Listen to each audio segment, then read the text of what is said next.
Nick Kajazi, the founder of the Mendez Cartel, the Natty King, the last true Natty Crusader. It's rest day today, rest and recovery, which means I did some abs and cardio, as you can see on the screen right now. On rest days, what I do is I bring the co-founder on with me and we answer some questions from my comment section, mainly from my YouTube videos, but sometimes from my Instagram and sometimes from my school community, the Mendez Cartel, my online community. I'll get questions from there and I'll answer them on my YouTube channel. Guys, if you want full access to all my training programs, then join my community, the Mendez Cartel. I just released a new training program, the Advanced Bro Split, my best program yet. So join the community. You'll also have 24/7 support from us. And guys, if you're interested in one-to-one coaching, go to my Instagram, link in the description, and DM us, Cartel. And we've just literally been doing client check-ins right now. So we'll provide you with the greatest support to get in the greatest natural shape of your life. The link to my community, the Mendez Cartel, is also in the description, link in the description. All right, people, let's get to work. Let's get answering these questions. I'm a proper old school ladies man. I am God's gift to the ladies. I'm the pretty boy. I'm the money man. I'm the last guy defending the Natty Constitution. I am the pinnacle. Are you looking at the camera or what are you doing here? What do you mean, bro? Are you looking at the camera or what are you doing here? Of course I am. All right, good. Look at the camera, bro. Come on. All right, let's see what the first question is. Bro, this motherfucker always telling me off, man. This guy is strict like a bitch. Hey. Telling people all the fucking time, motherfucker. All right. First question from Killian Leir. What's your opinion on upper-lower splits? You want to take this? By Killian who? Leir. Kylian Mbappe. Some Irish name, probably. Get that fucking guy out of my club, Real Madrid. Get Kylian Mbappe out of my club. First and foremost. Unbelievable. What do I think about upper lower? I think it's good. I have never actually ran an upper lower. Actually, I did run an upper lower back in 2019 when I was in uni for the first time. I think an upper lower can be efficient for a 3-day split. If you want to train only 3 times a week, you can do upper lower. But I like it. But it just doesn't fit my style of training because I always like to train like more than at least 5 times a week. So by doing upper lower, I think it doesn't suit you when you're someone who wants to be in the gym a lot of time on the week. But if you're someone who's tight in time and wants to train like 4 to 3 times a week, I think an upper lower split can be really, really beneficial for you, especially if the upper lower is made correctly. We actually have in the community an intermediate upper lower and a beginner upper lower that are really, really good. Yeah, I would add to that. Listen, here's my thing with upper lower, right? Let me be straight up.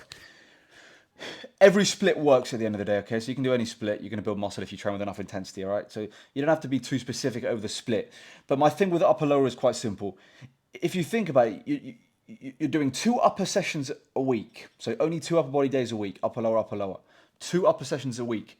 How are you supposed to hit your back, your chest, your arms, your shoulders in just 2 upper body sessions a week with enough volume?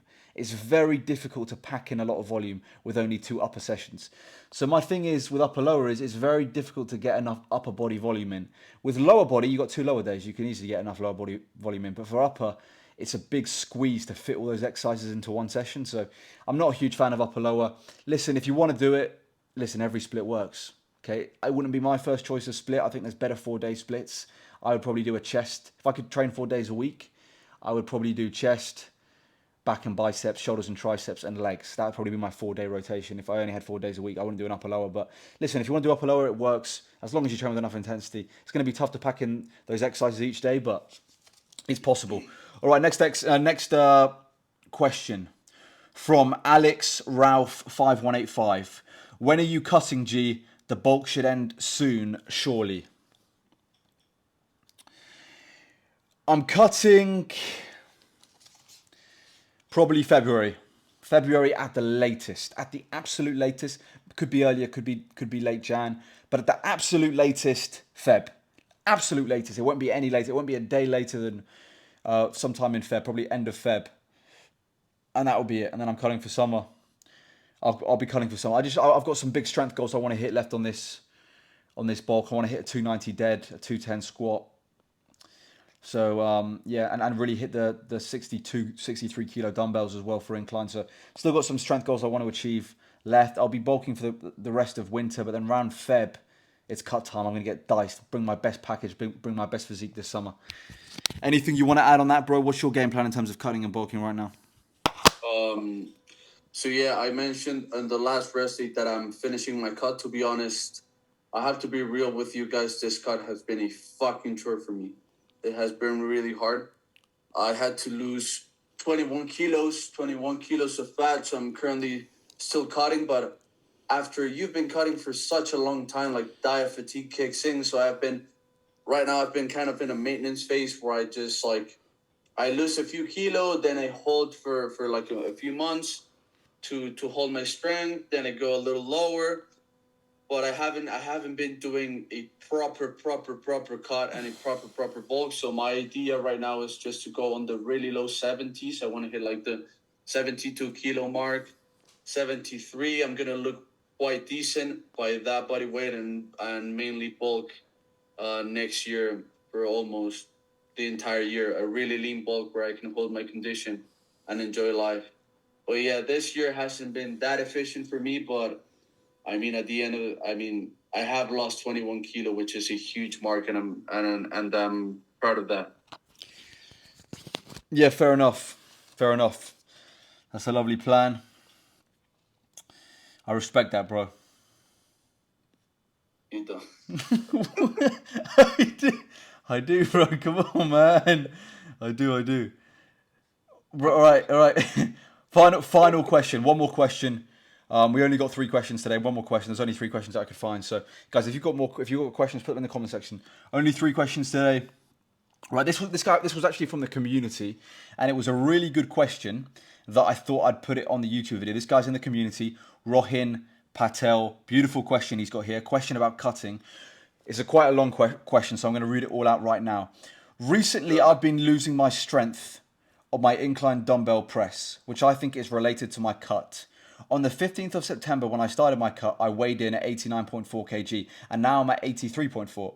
Peak bulk, I was doing 38s for 6, and now I struggle to hit the 36s for 3 reps. The weird thing is that my other compound movements, such as machine chest presses, deadlifts, and all my other lifts, are increasing. This is my first time cutting, so I'm not sure if I'm doing anything particularly wrong or it's just normal due to a cut. I've been lifting for a year, 17 years old, and I'm eating around 150 grams of protein per day and averaging 8 to 9 hours of sleep. I just want to know if this is normal or whether I should be doing something different. For example, a slower deficit or increased protein intake. If you want more details, I'm happy to answer them. Thank you. All right, bro, you want to start with me? Yeah, I can go. I can go. Great question, by the way. And guys, if you join my community, you will always get precedence over me answering your questions. I answer all the questions in the community. I rarely have enough time to answer my Instagram, TikTok, or YouTube comments. I get so many. So join my community, and you will always have first precedence for me and the co-founder answering your questions. Great question. Great guy in the community, by the way. Rohin, really putting work in. Respect to you, brother. Rohan, my boy.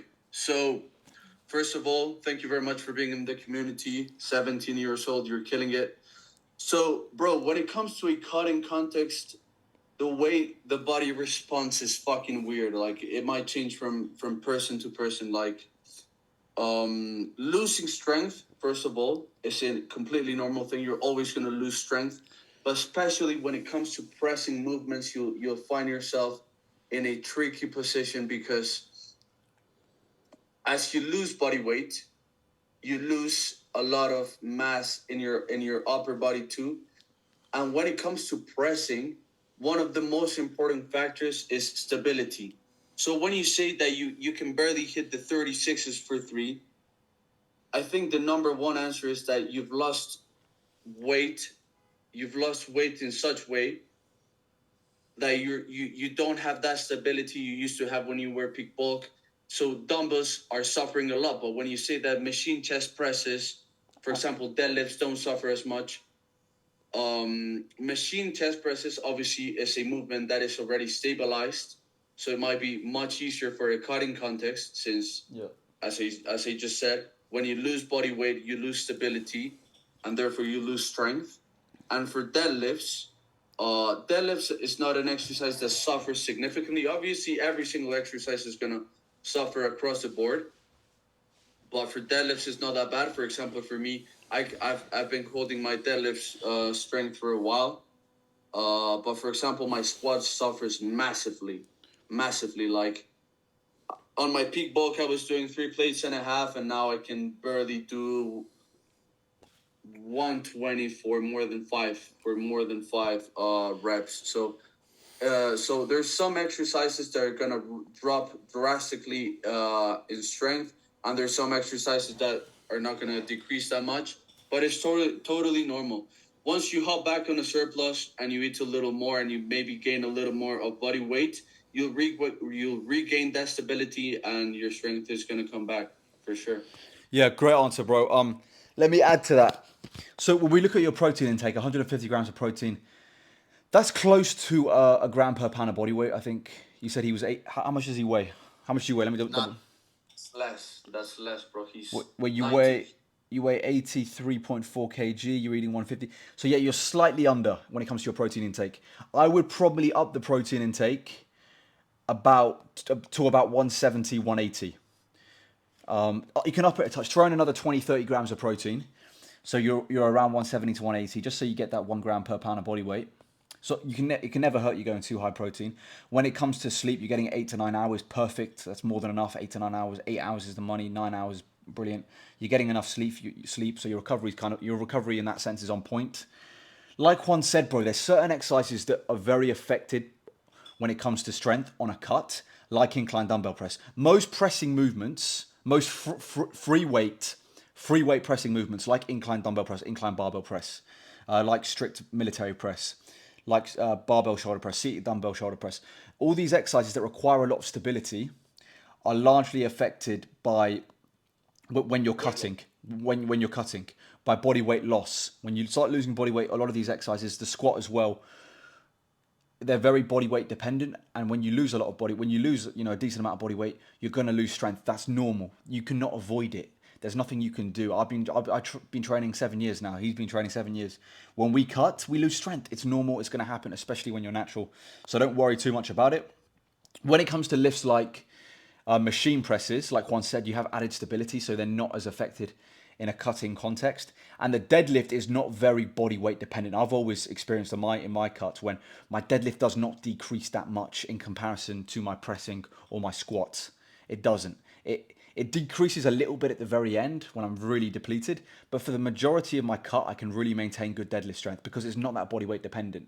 And actually, sometimes when you cut, you lose a bit of fat, your leverages can actually improve. So you can actually increase strength on your deadlift because it's very leverage dependent and it's not that body weight dependent. So certain lifts decrease in strength on a cut, and certain lifts you can maintain strength far better.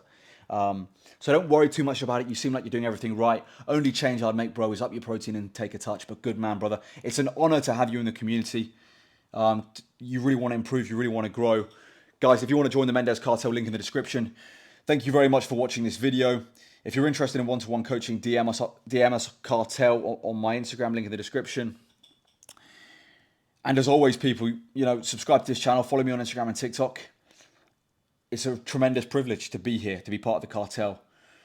The big dog won the election. Donnie won the election. Any words for Donnie before we sign off? The world has been saved, boys. Finally, we got him back. If you guys know a little bit how this world works, you know that it was a great decision and it was a good thing for the world overall. We're all going to be better off now that Donnie's back. He's going to bring peace to the world. He's going to bring back the economy. Everyone's going to have more money in their pockets to spend. The great man has returned. What a fighter Donnie Trump is. What a fighter Donald John Trump is. Donald John Trump came. Guy was beat down, bullied, destroyed. The greatest comeback in political history, and he rose again. Take inspiration from that man's work ethic and that man's toughness. Anyway, people, thank you very much for watching. Nick Hajazi, the founder of the Mendez Cartel, here with the co-founder. And as always, long live King Charles. Actually, let's do the thumbnail. Quick thumbnail, bro. Thumbnail, bro. Switch on, man. He's tired.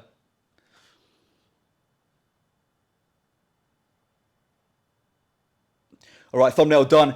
And as always, Salute, bro. Come on, show some respect.